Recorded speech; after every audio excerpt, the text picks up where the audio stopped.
Okay, so welcome to this week's episode of the Python People podcast with me, Guy Bevington, MD of True North Recruitment Group, where we share insights from technology leaders. And this week we're lucky enough to be chatting to Will Hayes.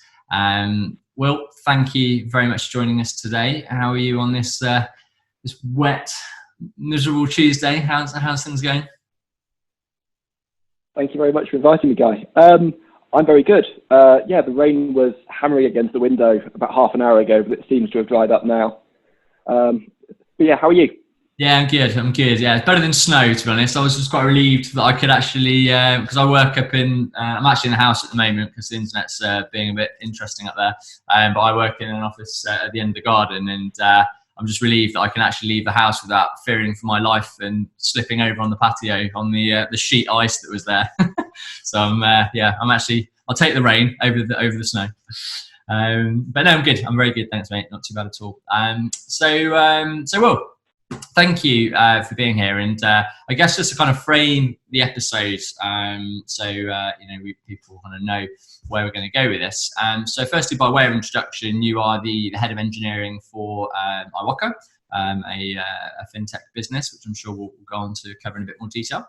We obviously got chatting quite recently, and I think we both talked about what a roller coaster ride the last year has been for many different reasons, but just how really it has the pandemic. Of course, it has impacted very heavily on lots of businesses, and really depending on your business model and what your business does. Impacted either very adversely or also very favourably. Let's face it, for quite a few businesses out there as well. But it certainly gets everybody on their toes, and I think certainly from conversations I've been having with a lot of CEOs and MDs of businesses, it's really made them think about their business model on quite a fundamental level, and the need potentially to change focus or pivot in some way, shape and form to survive, I guess, and dare I say it, thrive moving forward.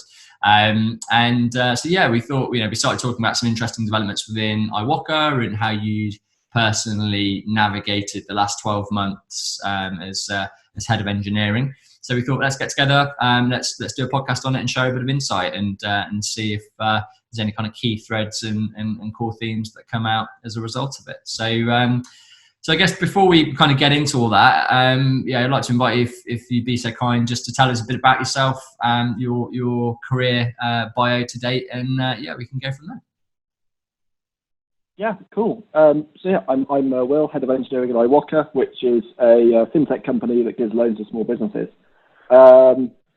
I'm quite an unlikely person to have ended up working in tech. I mean, a lot of the people that I work with, they can sort of trace their careers back to age 15, 16 and building websites and sort of tinkering around. And, I kind of can also trace my interaction with technology back to my ICT GCSE when I decided I absolutely didn't want anything to do with it at all whatsoever.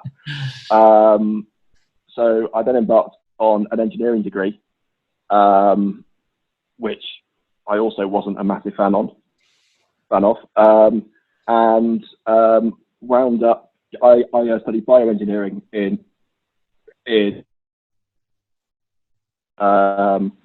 I went to work for a small biotech company that was working on a blood gas analyzer product, and my role there was was sort of the first time I ended up sliding into tech after deciding that I wasn't going to, was writing the algorithms that took raw analyte readings from the sensors and translating those into the concentration of various different analytes in the blood samples we were working on. From there I moved over to Iwoca, where I started as a risk analyst. So building the models that we use to predict just about anything throughout the business. And over time, I just kept feeling that the problems, the limitations we were running into were all to do with the tech. It was all that if we had a better customer journey here and we were collecting data more effectively, then the models would be more effective. And when you're dealing in such a complex business area, it's very, very easy. to spend an awful lot of time sort of refining your model and bringing in more and more complex techniques, but actually what you need is to just get better data. So quite a few people from sort of the original risk team at Iwoca slid over to the tech side, and that's kind of where it went. Fair enough. Fair enough. Cool. I'm always intrigued by people's stories where they end up in technology, despite an open, this level of interest in it to start off with. So, yeah. When did the penny finally drop for you that? Well, I assume you're enjoying what you're doing now in terms of the world of technology. But when did you, after doing, I did a GCSE in IT as well. I think we got a C. So I knew very early on that I probably wasn't going to be the career for me, but I enjoy speaking to people in technology. When did you decide that it was definitely the right route for you? Yeah, so very, very gradually. When I first joined Iwoca, there were about 70 people, maybe sort of 20 across tech and analytics. So it was still very much a startup environment, and it was just natural that everyone migrated towards whatever problem needed solving at the time, and there wasn't really a clear decision. But I got really, really stuck into a lot of projects around our CRM. We were building our own in-house CRM because for the data we were dealing with on customers, the migration in and out of Salesforce was quite frustrating. And over time, I just sort of realized that I enjoyed the impact I was having in terms of building new products more than the sort of more nitty-gritty side of the analytics of, writing various pieces of code and generating plots and investigating that way. And I really liked the idea of building systems and processes that were sort of self-improving as opposed to trying to make those discrete improvements sort of from one step to another myself. I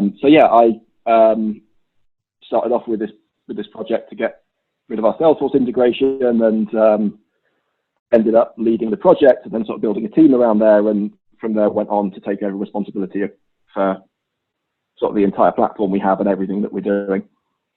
Fair enough. You must have been doing something right then. So I guess with the sort of backdrop of the conversation and the topic that we spoke about, I mean, how has the last 12 months, the pandemic, how has that impacted things for Iwoca in a positive or a negative light? And and how have you adapted to that over the course of the last 12 months? Yeah, I mean, that seems like the kind of question that people have been asking sort of at any time in the last 9 months even, because it was sort of such a big thing that there's been very, very different phases of it. The first few weeks for us were absolutely manic. It's very rare in Iwoca Tech that we have lots of hard external deadlines. We're very much about making sure that we're optimizing for the best possible product on kind of a 3-year horizon is the kind of timeline we try and look at. And in terms of the actual features that we were supporting, we had a very, very rapid pivot. We normally focus much more on the acquisition and credit decisioning end, and the collections and restructuring side of the business is something that sort of naturally trails the acquisition side as the business grows. If you suddenly acquire a load of customers, then you know that you're going to have to be handling servicing those loans sometime in the future. So it was something that we didn't do so much proactive work on. And then suddenly, obviously, the lockdown happens, and small businesses, obviously, the entire purpose of Iwoca is to solve cash flow issues for businesses. And actually, small businesses are often running on incredibly small floats. So the moment you stop them trading instantly, which is not a scenario that anyone is really ready for, they immediately cannot make their next repayment. So obviously, whilst there's a lot of streams of work going on in the business, making sure that we've got the correct arrangements from our lenders to make sure that we can pass on the forbearance that's necessary. We've also got a massive technical and operational issue of understanding from all of our customers simultaneously what has happened to them, what we need to do to support them through the pandemic and get their loans restructured in a way that fits in with all of our compliance and financial obligations. So it was a bit of a shock to the system, not only having to immediately jump to remote work, but also a lot of developers who aren't used to crunch time having to suddenly work around the clock. Really being put in that situation where the wheels were really going to fall off if we didn't get stuff done. And the team did fantastically. We put out a lot of new journeys where we could collect these details and take that from the customer raising that there's an issue, sending them various new forms to fill in, and that's by various different members of our collection team, feeding the whole way through to obviously the portfolio analytics side of understanding exactly what's happening to Iwoca as a business. And I think that was really just down to the really, really tight integration that our tech teams have got with their various business areas, that when something like this comes up, like, it's already in the back of the PM's mind. They're all conversations that have happened, and it's not suddenly needing to sit down with a developer and explain a whole new area of the business to them so that they can start getting to work. Yeah, sure. When you said PM there, I'm sure you meant project manager rather than prime minister. So I don't think anybody could guess what was going on through his mind. I mean, if Boris Johnson had known more about what we were going through, I'm sure the initial government loan schemes would have gone on stream a little bit faster. Yeah, very true, absolutely. No, it's really interesting, isn't it? You have these conversations and you dig a little bit further under the hood about how, the pandemic has altered people's business model. Because I guess if you look at it from a blanket, kind of aerial overview, you'd think in the black and white of it, well, Iwoca helps cash flow for small businesses. Surely this is a time when you guys would absolutely, business would be booming because there's a huge demand for your services. But like you said, there's so much that happens under the hood, isn't there, about any kind of mass event like this disrupts the status quo. Such a huge logistical undertaking, especially I can imagine when it comes to anything in the financial services space about restructuring loans and all this kind of stuff. It's certainly not an easy situation to navigate. So it's great to hear that you have managed to navigate it so well, and the team have kind of all come together and and save the day, which is fantastic. And I guess, how did you, quite interestingly, from what you mentioned there, that Iwoca's never particularly had huge deadlines. It's not a kind of business where it works to tight deadlines.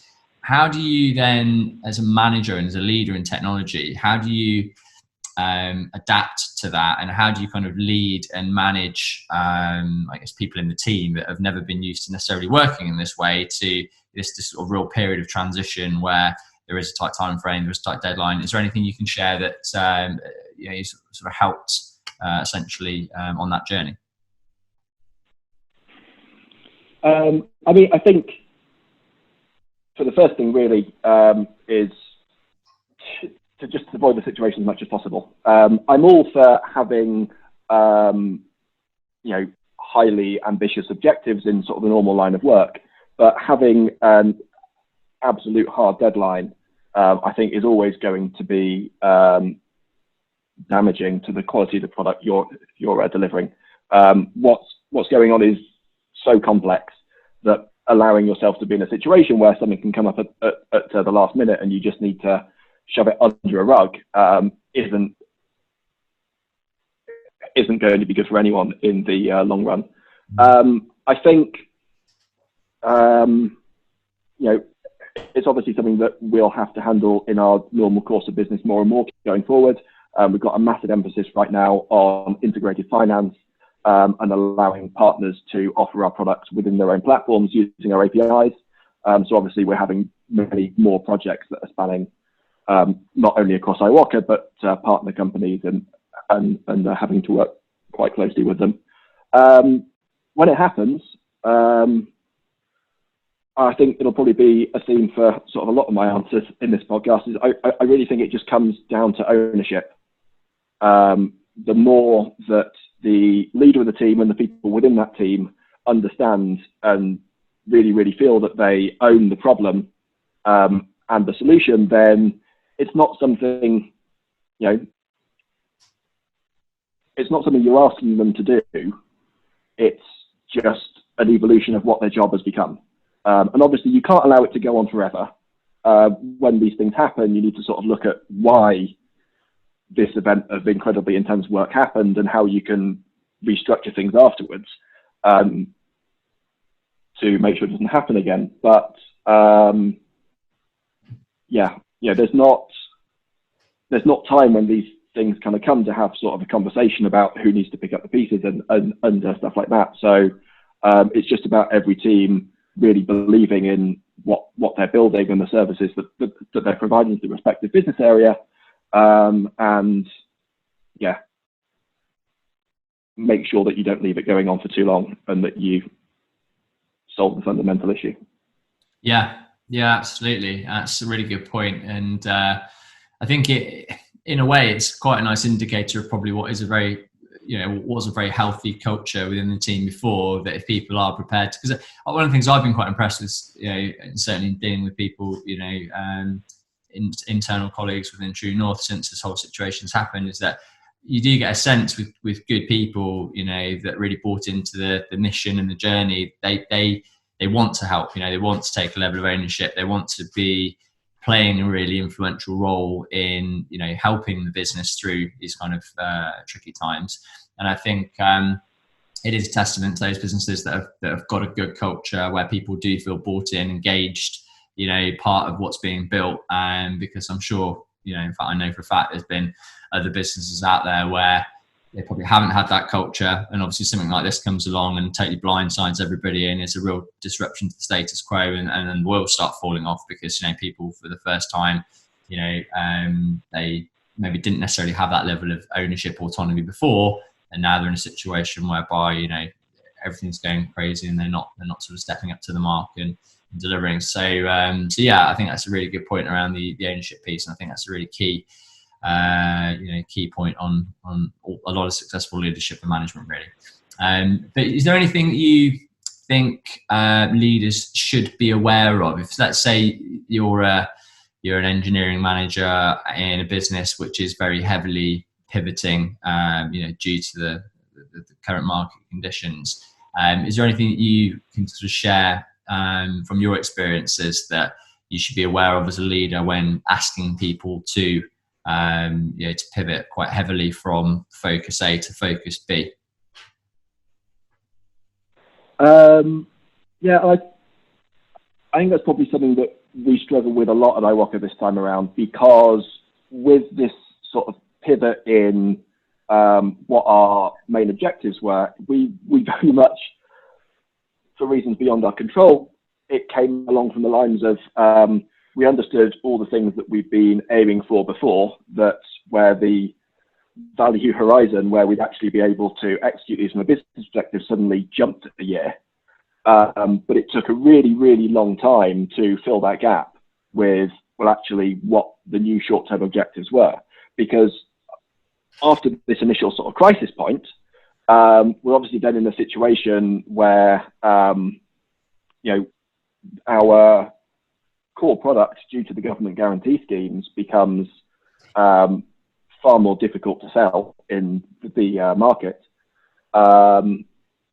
The government-backed loans we were doing, the CBIL scheme, which is for loans of £50,000 and above, was a much more manual process that wouldn't benefit so much from automation, because it was only going to be for a time limited amount of time anyway.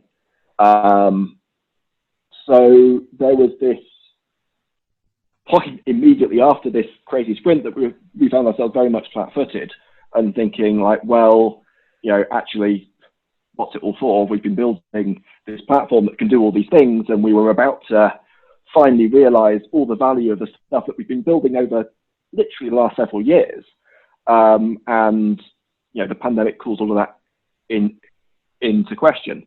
So it's really, really important, I think, to repaint the vision of where this pivot is taking you as quickly as possible. And you then need to start that journey of getting people bought into it right from scratch. And you have to buy into it yourself. And it can take a very long time, especially if you are really attached to sort of the previous vision, to really come to terms with what's happened, what the next move is, and then, you know, recalibrate all of your assumptions about where the business is going, where your career is going, where everyone else in the team's career is going, to get everyone back up to that sort of level of pulling together and being really bought into the company mission.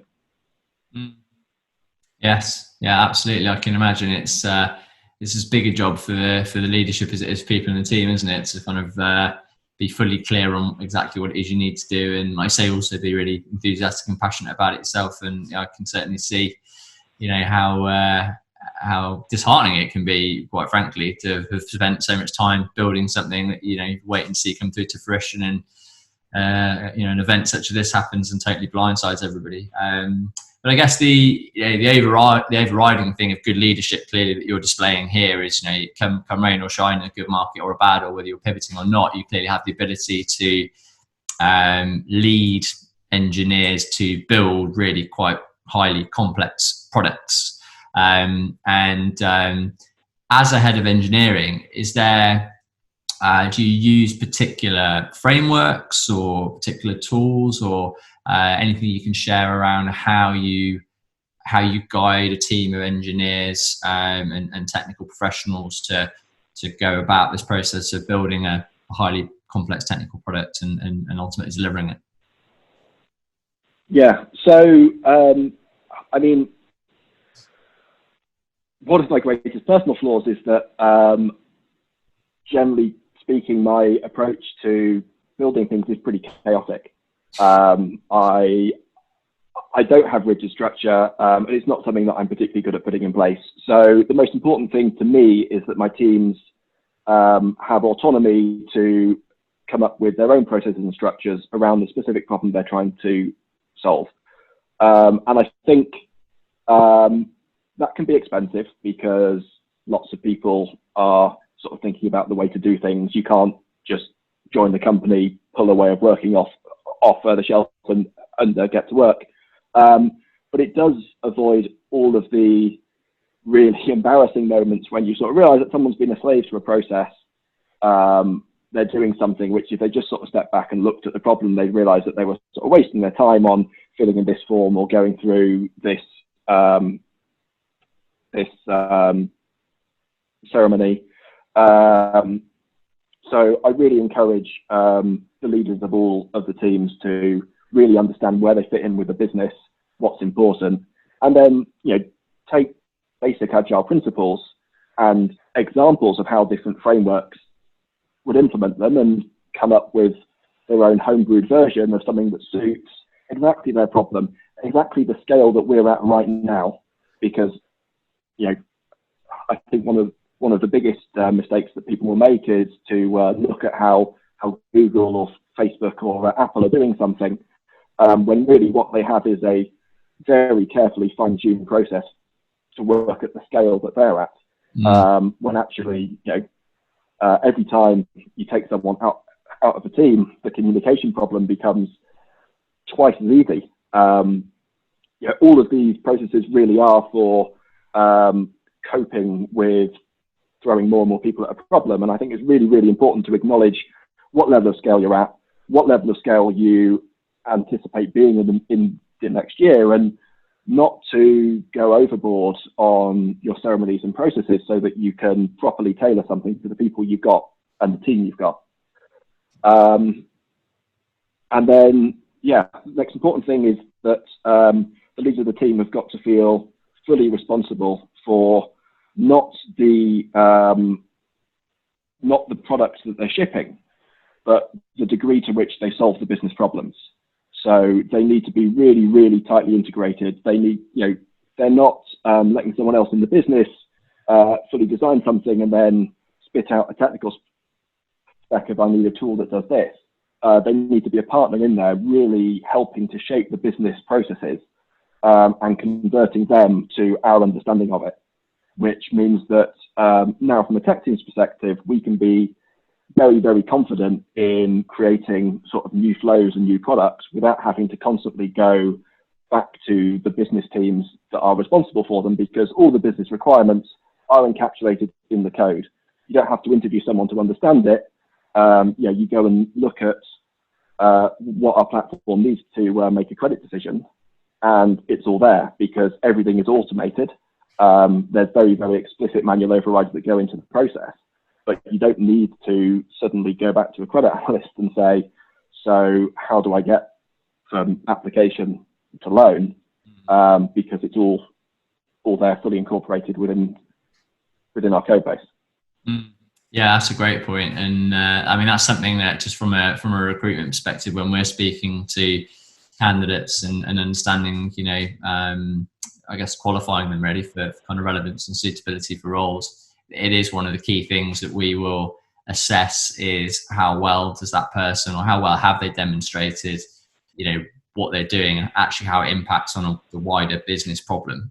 Because we've all, I'm sure, met those people that overtly passionate about technology, but it's technology for the sake of technology and sort of tinkering around with the latest thing when actually, is it the right solution? Is it the right thing for the business? And so I think to have that innately within the culture, or I guess always at the back of the mind of engineers when building something, like I say, it's essentially to solve the business problem, I think is a very good point indeed of a kind of healthy culture. And I guess on that note, I mean, when we're speaking to engineers very often about their motivations and their sort of career aspirations, a lot of the time, a lot of people always think externally, people move from company to company for more money. They think, oh well, they're leaving because they're getting an extra 10k on their base or whatever. And more often than not, it really is okay. Of course, it's important, and probably now even more so for people to make sure they've got their bases covered financially. But the recurring themes that we see, I guess there's two kind of quite recurring themes that we see when we're speaking to engineers about why they might consider moving on to pastures new. And one is career development and progression, and kind of feeling like they're growing and being challenged. And the other is culture, engineering culture and the environment. So as a head of engineering, and I know the culture can be very different things to different people, but how do you go about instilling a great engineering culture that you think is kind of enriching and rewarding for engineers to work in? Yeah, I mean, first going back to your comment on sort of some people who are going for things, tech for the sake of tech. I think with the right lens and the right filter, that can actually be an excellent approach. It's often someone who, the best decisions are going to be made by someone who has a deep understanding of the technology and a deep understanding of the business. And obviously you're doing your best to pair the people who know the most about the business with the people who know the most about the technology. But so many fantastic ideas come from the fact that someone say, well, actually, we can do this, or due to the way that we've built this seems like an obvious solution, and really pushing back against the business, say, well, why? And that's where you get to sort of preserve those magic moments where someone comes in with a technical solution that is shifting the paradigm as opposed to solving the problem, and really changing the way everyone throughout the business thinks about it. As for people moving on to sort of upgrade their role and their salary, I think it's a disaster when that happens. It's obviously not something that you can guarantee will never ever happen. But obviously, myself and Iwoca, I started nearly 6 years ago now on a very average graduate salary, and I've definitely had a lot of hard moments in sort of the last 5 years where I thought, well, actually, I'm on a very narrow tech stack. There's all sorts of ways that I could be expanding what I know if I just sort of jump to another company. Should I go and do a stint in a consultancy or something like that to broaden my skill set. And I've always stuck it out. And I think it's paid off very, very well, because what I really needed to develop my career was to have a strong reputation and level of trust of the people around me. And every time you jump companies, you're going to have to build that up from scratch. If anyone in my teams wants to and is capable of securing a role elsewhere to do the next level up, I mean, we try to have quite loosely defined job roles anyway, to sort of allow people to grow into things as it is. But if they are able to get that job, they can clearly do that role at Iwoca far better than they can do it anywhere else, because they know all about Iwoca and their systems and the people. So if we're not able to give them that opportunity, clearly a huge amount of value is being wasted on both sides of the equation. So it's really, really important. Really, really important to me that we can support people as their career develops. Your actual question was about the attributes to look for when hiring. How you would go about instilling a great culture, because it's one of the things that say it's quite an ambiguous thing to say, I'm looking for a good culture. And it is something that I do hear quite often, and I've got to drill down into that. Okay, what does that actually mean to you? Because everybody's different, isn't it? But in terms of, what do you feel represents a great engineering culture, and how do you go about? And I think you definitely touched on a few points there that are very apt, clearly in terms of supporting people through their career and development. And I totally would agree with that and buy into that, absolutely. But is there anything else that you kind of feel that you instill in the team that to kind of build that great culture for engineers? Yeah, I mean, I think the onboarding experience is very, very important there, and very, very difficult to get right, because you need to take someone, sort of their first day, you want the pressure to be off, you want them to be getting to know people, especially difficult when everyone's working remotely, and you want them to start picking up the information around the entire business. And then at some point in the sort of 6 months to 1 year mark, you need to have flicked the switch and said, well, actually, you're responsible for this. Like, you are the number one person who's going to make this happen. This is the purpose of your work. And I think we could be much, much better than we are at the way we bring people up to speed. And I think we could certainly have better documentation and things. But it's also needs a really good relationship between the manager and the person who's being onboarded, so that you can take them along that path at exactly the right pace for them. And again, the most important thing of the culture is just ownership. It's knowing that you're not just there to spit out tools that the business is asking for, but that you're fundamentally what is going to take the business to where it needs to go. Because we're not just trying to give out small business loans. We're trying to break the practice of giving small business loans down to a science, build up all of the services separately, and then deliver this API that our partners can use to build whatever journey around business finance they want to into their own products. Yeah, I think quite a key theme that I think seems to be running through, a lot of your approaches to leadership, which I totally agree with, is all about autonomy, allowing people to take a level of ownership. And I think that is ultimately how you get the best companies, really, is we are our greatest asset. I mean, even in technology businesses where it's largely automated, I still feel that most companies' greatest asset is a people.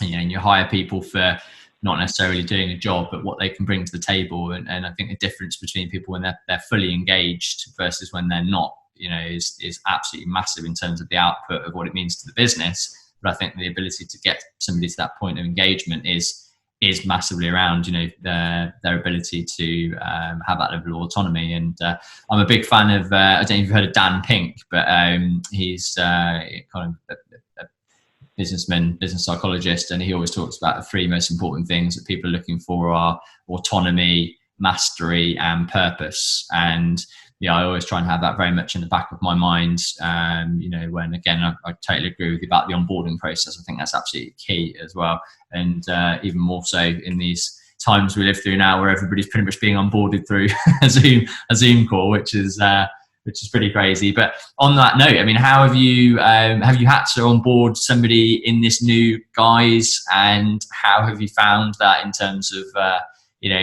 not necessarily being able to introduce somebody to an office, being sat at a desk, and their environment or their perception of the business has kind of happened purely through remote calls. How have you managed that as a leader?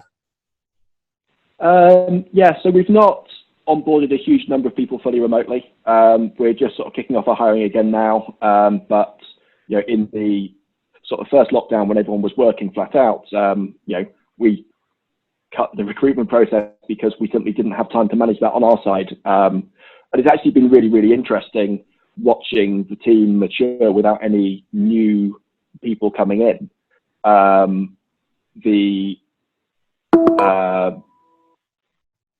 The amount of productivity gain you get from not having to be bringing new people within the teams.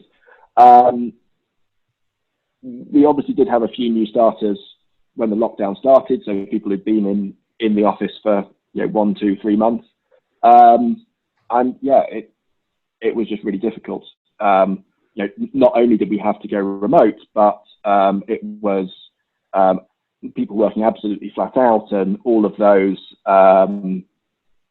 sort of informal moments you might have in the office that you work so hard to recreate and cause to happen when you're working remotely. There was just no time for any of that. So it's a really sort of big focus now that we're getting back on our feet to pick those people back up, make sure that that everyone's really happy in their role, and they know exactly what's expected of them and how they're going to get to where they need to go. Obviously making this stuff happen while working remotely is something that I think as an industry we're going to have to get much, much better at, because I guess no one will be able to say for sure until COVID is firmly behind us. But a lot of people seem to be assuming that, I don't know if there'll be some sort of critical mass of developers wanting to work fully remotely. That means that you can't really run a tech company without allowing, at least for some remote developers. We're certainly looking at Iwoca at giving people as much flexibility as possible, and being creative about the ways that we do get people to meet face to face. But it's all very, very complex. Sort of making sure that all the people who like being in the office, of which I am one, don't lose out and continue to be able to have sort of the work experience they want to, while also allowing people to do all of the things that are possible with a fully remote lifestyle. Yeah, totally. I saw a piece about Spotify, kind of 4 days ago, announced that they, post-pandemic, will allow all of their employees to choose wherever they want to work from. And I think that's the point.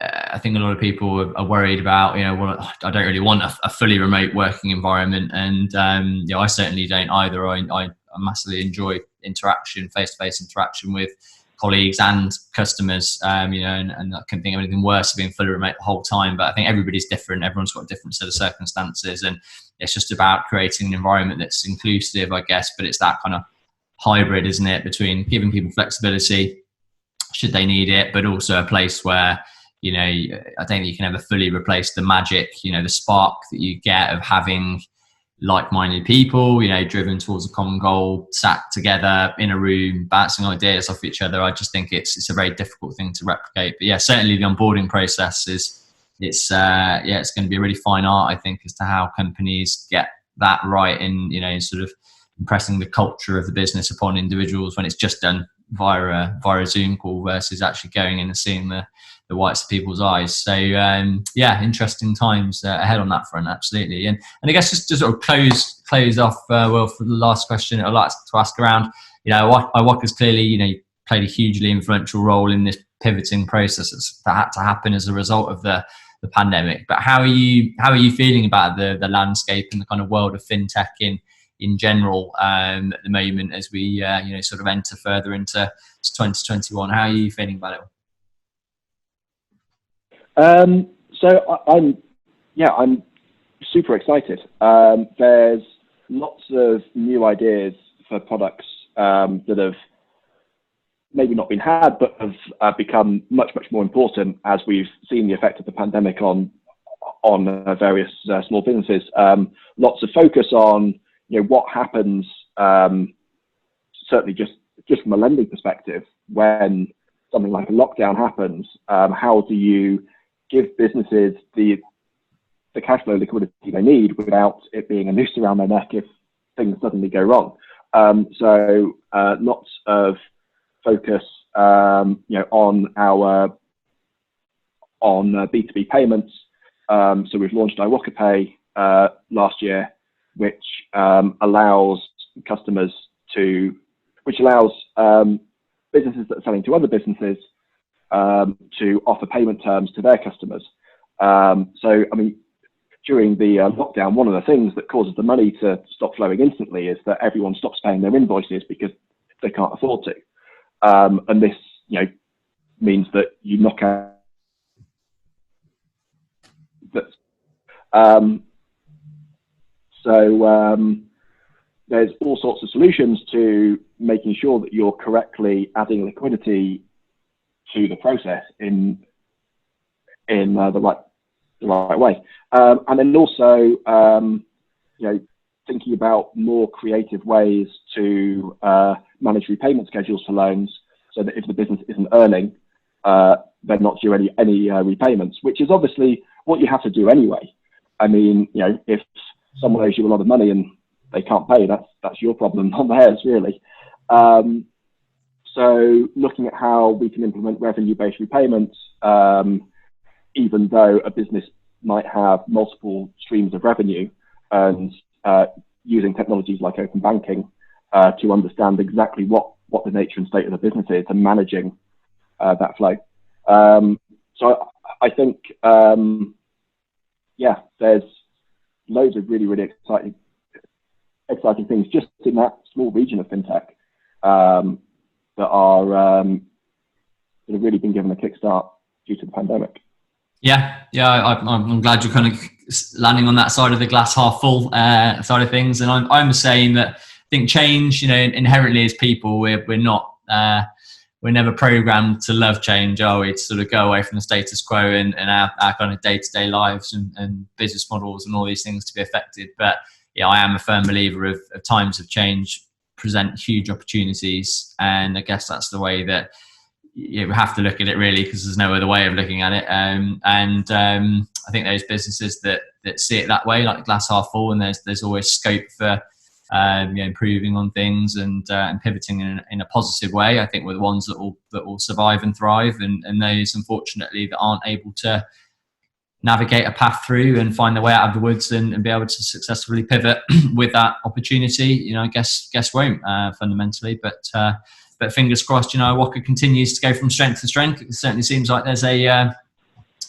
strong leader at the ship of the engineering wheel, and well done on everything you've managed to achieve over the last 12 months, and it's great kudos to you and the team. And just seeing your friend in the background there and chilling out. Who's that? That is Tom, who is having a stretch. Good old There Tom. was a head somewhere. I've got a little cabochon who's asleep on the sofa in the other room at the moment, but she normally has a habit of barking halfway through a podcast, so thankfully she's given me a break today. Suppose you don't have that problem as much with the cat, do you? No, it's been fantastic catching up. Will, thank you very much for your time, and really fascinating to speak to you. And I wish you all the very best for the future. I'll be following Iwoca's progress intently, and we'll have a catch up again in the not too distant future, I'm sure. Brilliant. Thank you very much, Guy. Take care. Bye for now. Bye.